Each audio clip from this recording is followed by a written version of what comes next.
All right, folks, I have got here what is one of my personal all-time favorite cars. I actually really like driving this one. This is a 2003 Buick Century four-door sedan. Start her up for you right there. And let's see, as you can see, other than the warning saying that the trunk is open, which it is, because I'm going to show that to you, you can see there are no check engine or warning lights, and there better not be. And I'll explain what that means in a minute. Let's see, where's my thing here? There it is. Show you the miles. It is actually, for this year of a car, sorry about that, 126,895. This is actually relatively a low mileage vehicle. Has a nice level of equipment. I'll do that with you right now. Let's see, right rear window, up or down, up, no problem. All right, here's your right passenger, front, down and up, no problem.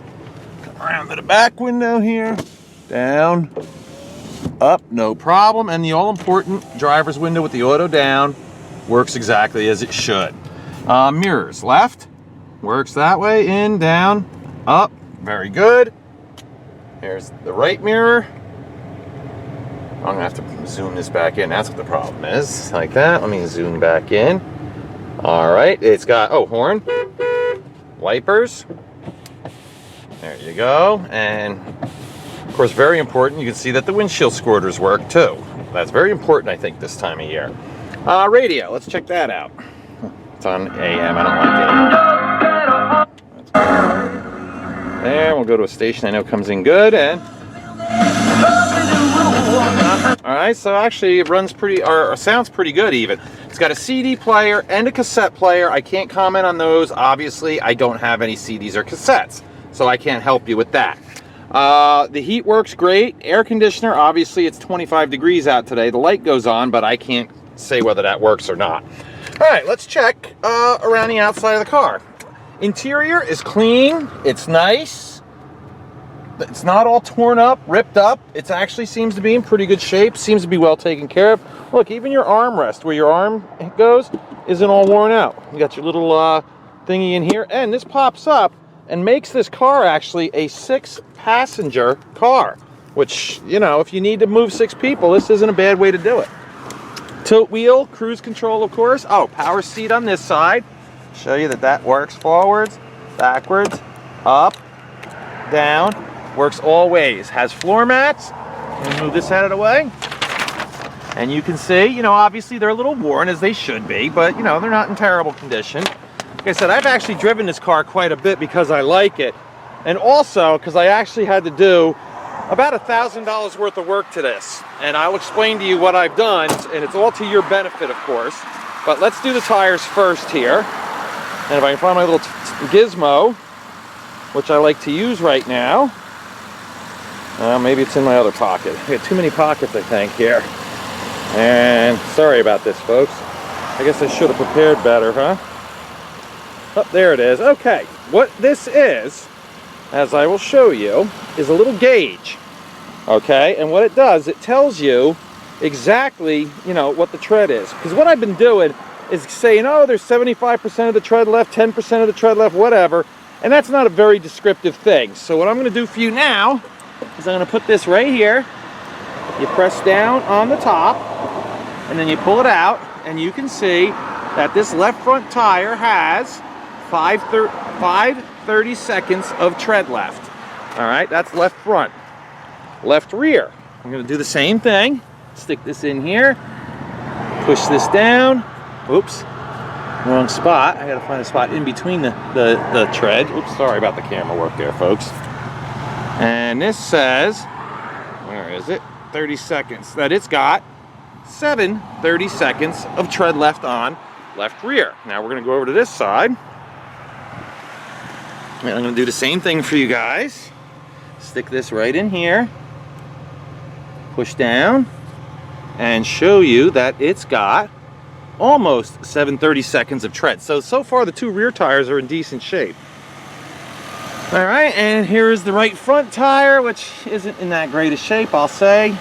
And that has around 430 seconds of tread. Okay, so moral of the story is very simple.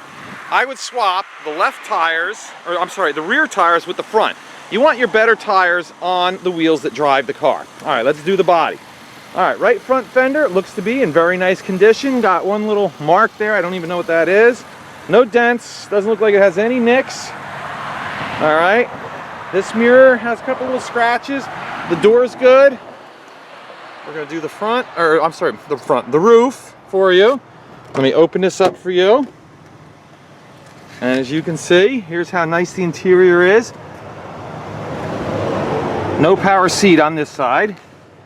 And here's your headliner, so you can see that. Now, the only negative about this car is there is some rust on the rocker panels. I'm gonna show that to you right now. So you can see, all right, this is not a perfect car, and this is unfortunately very typical with the GMs, but if you don't bend over and look, you would never even notice it, but I gotta show it to you. Okay, but it's not, the whole car itself actually looks really nice. As you can see, this door is in pretty good condition. Looks like on the quarter panel we have a little bit of a scratch there. Okay, here's your back. This back seat's in really nice condition, as you can see. Oh, you know the one thing I didn't do? Let me do around the door and show you that the doors have, it's kind of weird, absolutely no rust in the jamb or on the door frame. I missed on the front door, so we'll go back to that. I was all excited about showing you the rocker panels, and I forgot about this part. All right, and this one, it looks like it's got a little bit starting there, but at least it's been painted, it looks like, so it's not that horrible, and it'll also stop it from any more issues. All right, here is your right rear quarter panel, but as you look down the side of the car, it actually looks pretty good. Now, on the rear bumper, I will tell you this, and this is me, I actually did do some touch-up painting on here. It's hard to tell because, you know, I did a pretty good match job, but it looked like the paint was just flaking off, which I don't understand why, but it was. Rear deck lid, actually nice shape, no scratches, no dents. Let's open this up for you. There's your trunk jamb. As you can see, nice shape. Here's your trunk, and usually like in this area here is where you'll see a lot of rust if a car is going to be really rusty, and this one seems to be in pretty good shape.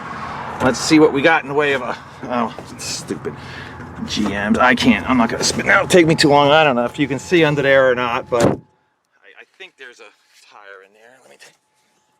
Yeah, there's a tire. When you get here, we'll look and see if it's got a jack or not. If it doesn't, I'm sure I have a spare jack around somewhere. Okay, so there's the rear. Coming around to this side, you can see where I painted right there. That's where the paint was flaking off.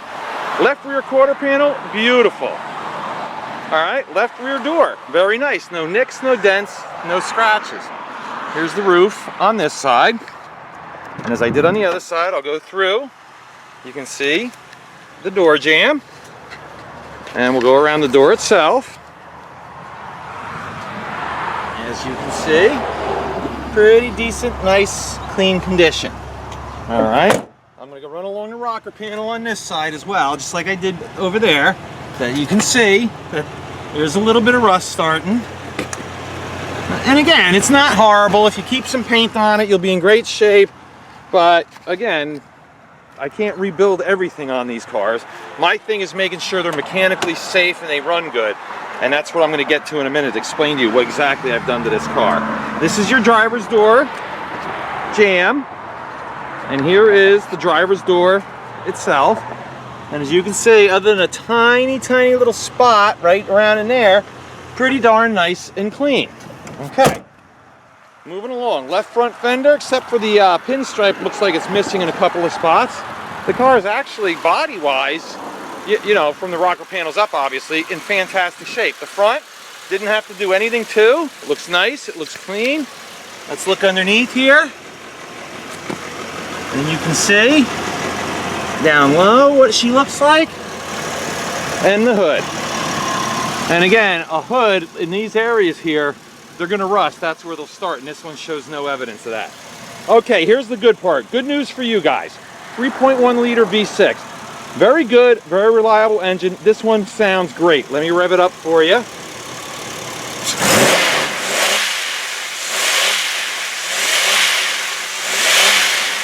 And that's exactly how it's supposed to sound. That's how they sound when they're brand new. But here's what I have done for you guys. couple of things. One, when I got the car, I didn't have any heat. Brought it to my mechanic, said it needed an intake gasket. I'm like, well, I don't know if I really want to go through that much effort, but I decided to do it. Cost me almost $600 to have the intake gasket done. Then, after I did the intake gasket, I discovered I needed a brand new radiator and some hoses. So, you're buying this car with a brand new intake gasket, brand new radiator, and hoses.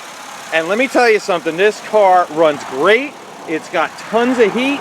I really fixed this up. Unfortunately, my fault, my bad. I probably shouldn't have spent the $1,000 it cost me to get this car into this good a mechanical condition. So I'm actually probably going to take a loss when I sell this car, but that's my fault, not yours. All I can tell you is you're going to get a super reliable, really nice running, very decent looking car. 6-passenger car. It looks like on the hood we got one little paint chip there. And check this out. Well, actually, this isn't that big of a deal because it is January. Actually, it's almost February, so you know what? Ignore those stickers. Now, the next thing, of course, we're going to do is we're going to take it for a ride. As you can see, that's what I'm selling it for on my lot. But you, the savvy eBay buyer, will get it for much less than that. All right, let's go for a ride. All right, everybody, we're going to take it for a ride now. Okay, something I like to demonstrate on all my cars, I like to demonstrate the car starting cold and hot. Whether you buy a car from me or not, doesn't matter. Always a good hint for you. Always check the car starting cold and hot. In other words, if you go to look at a used car and the person warmed it up for you, you might want to be a little wary because maybe there's an issue when it starts. And you also want to make sure that after you've test driven it or whatever, that it starts again, because that could indicate a number of problems. But here we go. We'll start her again. Oh, I didn't mention this before. It has remote keyless entry, as you can see. I have the little key fob. I've got 2 sets of keys, but I only have the one remote. But fortunately, remotes are very cheap on eBay, and you can program them yourselves on a GM car. So that's all good stuff. Okay, so let's take it for a ride. It's a 4-speed automatic transmission, and with the 3.1 liter V6, it actually gets halfway decent gas mileage too. So that's nice. But what I love most about this car is how nice the ride is, how quiet it is. It's a mid-sized car. It's not a tiny car. I would have no problem putting my kid in this car though. You have a lot of metal wrapped around you, front wheel drive, airbags, nice safe car. As you can see, I can actually lower the volume of my voice and you can still hear me clearly because it's so quiet in this car. Alright, look at this. Let go of the steering wheel. We're going nice and straight down the road. Take it up here. Yeah, 50 miles an hour, no problem. Highway speeds, absolutely no problem because I have driven this car on the highway. Right after I had the intake gasket done actually and the radiator, I put 100 miles on this car just to make sure everything is okay. Because I'm not going to sell a car to someone knowing that there's an issue or thinking there might be an issue. Oh great, there's people sitting here waiting to pick their kids up from the school bus, but yet they make it hard to turn around. So here we go. We'll do this. This woman's parked like right in front of the stop sign. Nice. As soon as this traffic goes by, we'll take off again. All right, very cold out today, and there's lovely heat in this car now, so you have no problems there. See that? Right up to 55 miles an hour, no problem. Next thing I'm going to do for you is a brake test, and it's very simple. All I'm going to do, pull into this vacant lot across the street from my place. I know where there's a patch of loose gravel. I'm going to pull up to it, let go of the steering wheel, and slam on the brakes. What you should do is concentrate on the steering wheel. It doesn't tell you a lot, but it will tell you whether it has ABS, and if that works, it'll tell you if there's a brake equalization problem, that sort of thing. There's only so much I can do on a video, but at least it's something to help you, you know, maybe make a decision and know how the brakes are on the vehicle. All right, so I'm going to pull in here. Actually, there is no loose gravel, so we're probably going to be doing this on snow and ice. So here we go. Hands off and... Okay, I don't know if you can hear that, but if you notice, the wheel just jiggled, which is perfect. That's actually really good news. What that means is this car does have anti-lock brakes and it works perfectly. A very good sign. You want anti-lock brakes because in my opinion, that's one of the best safety features ever put on a motor vehicle. Airbags are great, especially if you get into an accident, but the nice thing about ABS is it helps you avoid the accident. because you can still steer and maintain control of the car while you're slamming on the brakes. All right, let's do a recap. This is a 2003 Buick Century, I think it's called the Custom or whatever. It's got 126,897 miles now. Now, mind my hands and fingers getting in your way here, folks. I'm gonna take the camera off the tripod, and we'll take one more walk around the outside of the car. Put $1,000 worth of work into this car. I have made it so it runs really good, and you should have absolutely zero worries as far as anything mechanical. Okay, like I said, the body's not perfect, but as you can see when I step back, it is still a very sharp, decent looking car. And I'll just take a nice little walk around it. Has the original Buick wheel covers. Come back here.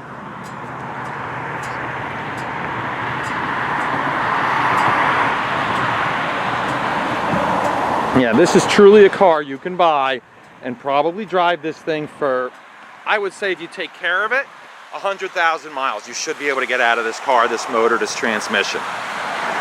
And that's it, folks. So, as I always do, I hope someone that needs a very reliable, mid-size, 6-passenger car, this would be the perfect one for you. Thanks.